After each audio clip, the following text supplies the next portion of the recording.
Silver, হ্যাঁ light ash colour যেটা হয় না সেরকম সুন্দর একটা কালার। সো আপনারা ইয়াররিংসটা যে কালারে দিবেন, মানে অর্নামেন্টেশন যে কালারে করবেন, লাইক আপনি অ্যাক্সেসরিটা যদি এটার সাথে একটা ক্লাচ ক্যারি করেন ওইটা কন্ট্রাস্টে নিয়ে নিতে পারেন।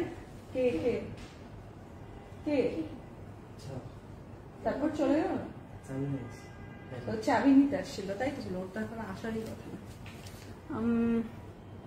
এই যে সবাই একটা হাই হ্যালো দিয়ে দিবেন। এই যে লাইট সিলভারের মধ্যে আমরা পেয়ে যাচ্ছি হচ্ছে এত সুন্দর করে সফট প্যাসেল কালারের, হচ্ছে প্যাসেল পিঙ্ক কালারের ইসে ফ্লোরাল করা। এটাও সেম ভাবে মনে হচ্ছে পেন্সিল ওয়ার্ক, তাই না? এরকম সুন্দর পেন্সিল ওয়ার্ক লাগছে, পেন্সিল ওয়ার্ক লাগছে এত সুন্দর।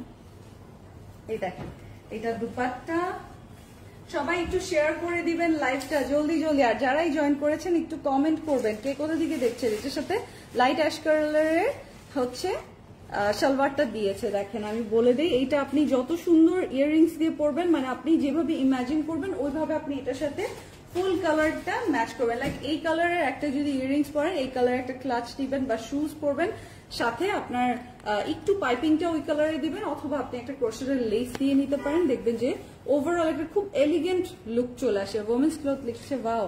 উম্মে হানি লিখেছে আপু প্রাইস এগুলো খুবই খুবই রিজনেবল, কারিজমা সি প্রিন্টের মতো খুবই সুন্দর এই ড্রেসগুলো। দেখেন এই যে স্ক্রিনশটটা নিয়ে নিবেন।